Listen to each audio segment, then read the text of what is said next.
बच्चों, आप सभी का स्वागत है। आज के क्लास में हम लोग बात करेंगे diagrammatic presentation of AD equal to AS approach.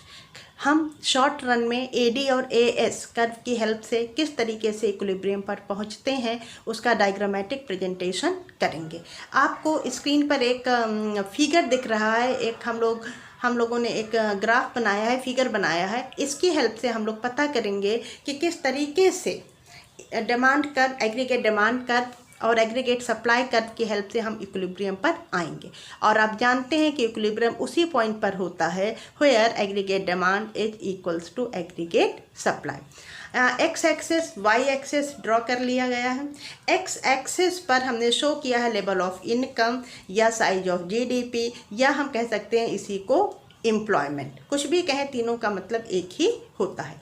Y axis पर हमने शो किया है aggregate demand and aggregate supply. इन दोनों को यहाँ पर शो किया गया है। पॉइंट ऑफ ओरिजिन से अप शुरू होकर अपवर्ड स्लोपिंग 45 डिग्री की ये जो लाइन है, ये एग्रीगेट सप्लाई कर्व होता है, जिसको कि हम इनकम कर्व भी कह सकते हैं।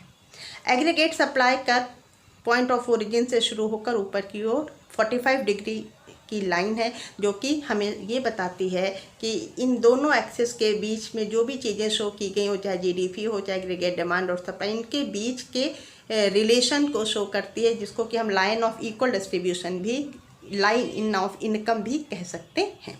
एग्रीगेट डिमांड वाई एक्सिस से शुरू होता है और अपवर्ड स्लोपिंग लाइन के रूप में होता है। आप जानते हैं कि AD के दो कंपोनेंट्स होते हैं। कौन कौन से? AD equals to C plus I। और आप जानते हैं कि कीन्स के कॉन्सेप्ट में इन्वेस्टमेंट जो था, जो I है, वो ऑटोनॉमस है, कांस्टेंट बना रहेगा, उसमें किसी तरीके का कोई चेंज नहीं आएगा। कंजम्पशन कर्व हम लोगों ने पिछले क्लास में बना लिया था। कंजम्पशन कर्व वाई एक्सिस से शुरू होकर अपवर्ड स्लोपिंग लाइन थी, और इन दोनों को जब हम ऐड करते हैं तो हमें मिल जाता है एग्रीगेट डिमांड। तो एग्रीगेट डिमांड कर्व बिल्कुल कंजम्पशन कर्व की तरह से ही होता है। ये वाई एक्सिस से शुरू होकर अपवर्ड स्लोपिंग लाइन के रूप में देखने को मिलता है। अब हम देखते हैं कि इस पूरे डायग्राम में आपको यहाँ पर दिख रहा है एक point E is the point of equilibrium.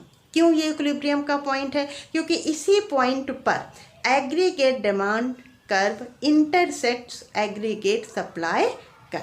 अब बेटा आपको पता होगा कि कीन्स ने अपने कॉन्सेप्ट में एग्रीगेट डिमांड को ज़्यादा इंपॉर्टेंस दिया था। जो एक्टिव डिटर्मिनेंट है इक्विलिब्रियम का, वो एग्रीगेट डिमांड है। एग्रीगेट सप्लाई को इन्होंने पैसिव डिटर्मिनेंट के रूप में माना था। एग्रीगेट सप्लाई से का कोई विशेष रोल यहाँ पर नहीं है। इन्होंने एग्रीगेट सप्लाई को परफेक्टली इलास्टिक मान लिया था कि डिमांड में जैसे जैसे चेंज होता जाएगा, एग्रीगेट सप्लाई उसी हिसाब से इकोनॉमी में बढ़ती या घटती जाएगी। तो ई पॉइंट इक्विलिब्रियम का पॉइंट है। क्यों? क्योंकि यहाँ पर aggregate demand is equals to aggregate supply. E point से एक हम नीचे की ओर परपेंडिकुलर बनाते हैं, जो कि हमें OY लेवल ऑफ इनकम को शो कर रहा है। यानी कि when level of income is OY then economy will be in equilibrium. क्यों? क्योंकि इसी OY level of OY dash level of income पर इकोनॉमी में इक्विलिब्रियम हो रहा है, क्योंकि वहाँ पर एग्रीगेट डिमांड और एग्रीगेट सप्लाई एक दूसरे के बराबर हो रहे हैं। अब हम देखते हैं कि अगर ये दोनों एक दूसरे के बराबर नहीं है तो क्या होगा। दो कंडीशंस होंगी। पहली क्या हो सकती है? अगर ये दोनों एक दूसरे के बराबर नहीं हैं तो दो कंडीशंस देखने को मिलेंगी। पहली हमें एक मिल सकती है कि AD ग्रेटर देन AS, और दूसरी क्या मिल सकती है? AD less than AS। तो इन दोनों स्थितियों की हम स्टडी करते हैं और देखते हैं। देखो बच्चों, इक्विलिब्रियम लेवल ऑफ इनकम क्या है हमारा? OY dash. अगर इकोनॉमी में लेवल ऑफ इनकम इस इक्विलिब्रियम लेवल ऑफ इनकम से बढ़कर Y2 तक पहुंच जाए, यानी कि if level of income in the economy is OY2, उस कंडीशन में इकोनॉमी में क्या होगा देखते हैं। इस OY2 लेवल ऑफ इनकम के करस्पॉन्डिंग एग्रीगेट डिमांड कितनी, यहाँ से एक परपेंडिकुलर बना दिया गया है जो कि AD कर्व को पॉइंट A पर टच कर रहा है और AS कर्व पॉइंट बी पर टच कर रहा है और ए एस कर्व को पॉइंट ए पर टच कर रहा है, यानी कि corresponding to OY2 level of income, aggregate demand is BY2 and aggregate supply is AY2. There is a gap between A and B. इस ए और बी के बीच में गैप हो गया, ये एक दूसरे के इक्वल नहीं है बल्कि इन दोनों के बीच में गैप है। अब गैप में हम देख लेते हैं क्या ज़्यादा है क्या कम है। आप देख सकते हैं कि एग्रीगेट सप्लाई कर्व ऊपर है और एग्रीगेट डिमांड कर्व नीचे है, यानी कि इस कंडीशन को हम नाम देंगे AS greater than AD। Aggregate demand supply is greater than aggregate demand. इस कंडीशन में हो क्या रहा है, इकोनॉमी में एग्रीगेट सप्लाई ज़्यादा हो गई है और डिमांड एग्रीगेट डिमांड कम हो रही है। अब देखते हैं कि अगर equilibrium level of income OY' से कम हो जाता है इनकम, इकोनॉमी में किसी कारणवश अगर लेवल ऑफ इनकम कम हो जा रहा है equilibrium level of income Y' की अपेक्षा, यानी कि now level of income is OY1। इस OY1 लेवल ऑफ इनकम के करस्पॉन्डिंग इकोनॉमी में एग्रीगेट डिमांड इज CY1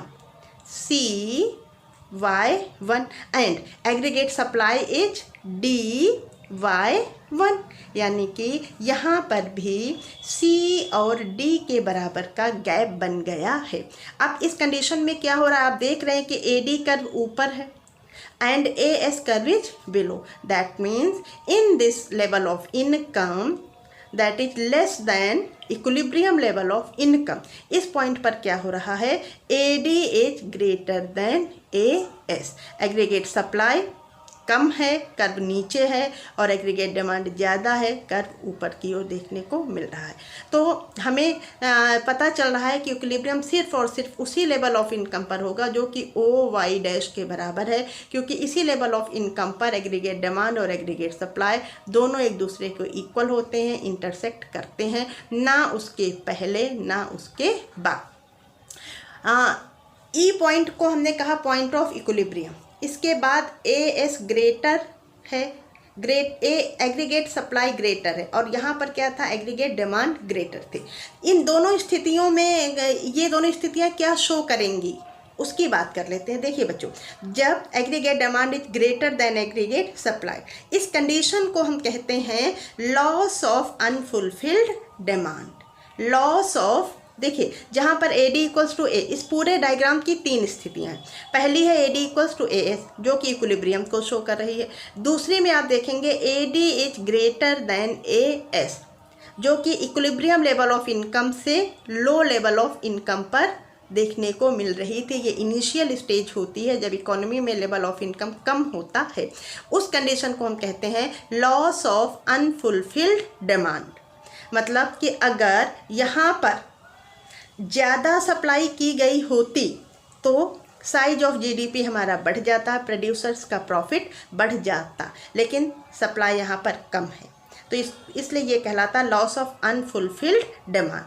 इसके बाद वाली स्थिति की बात करें अगर, जो कि AB के द्वारा शो की गई है, यानी कि जब level of income in economy is OY2 that is greater than equilibrium level of income. इस कंडीशन में क्या हो रहा है, इस कंडीशन में aggregate demand is less than aggregate supply.